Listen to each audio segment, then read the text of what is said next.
விதைக்கக்கூடிய விதைகள்ல நாற்றுகள்ல எந்த ஒரு நோய் தாக்குதலும் இருக்கக்கூடாது, அமோகமான வளர்ச்சி இருக்கணும், முளைப்பு திறன் ஓஹோன்னு இருக்கணும், மண்ணுல நுண்ணுயிர் சத்துக்கள் மேம்பட்டு இருக்கணும் அப்படின்னு நினைச்சீங்கன்னா இந்த பீஜாமிர்தத்துல விதை நேர்த்தி பண்ணி விதைச்சு பாருங்க. இந்த பீஜாமிர்தம் தயாரிக்கிறதுக்கு உங்களுக்கு 50 லிட்டர் கொள்ளளவு பிடிக்கக்கூடிய ஒரு பிளாஸ்டிக் ட்ரம் எடுத்துக்கோங்க.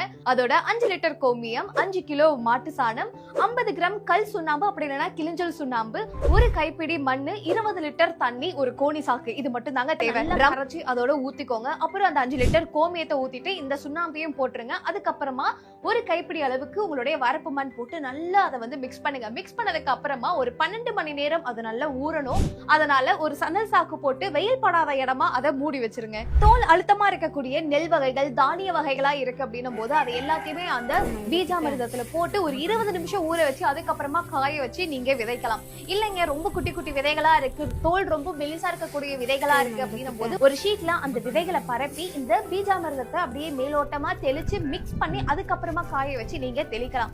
இல்ல நீங்க நாற்று வகைகள் நடவு செய்றீங்க அப்படின்னும் போது இந்த பீஜாமிர்தத்துல இப்படி முக்கிட்டு அதுக்கப்புறமா நீங்க அந்த நாற்றுகளை நடவு பண்ணலாம். இதை எத்தனை நாளைக்கு நீங்க பயன்படுத்தலாம் அப்படின்னு பார்த்தா இது 12 மணி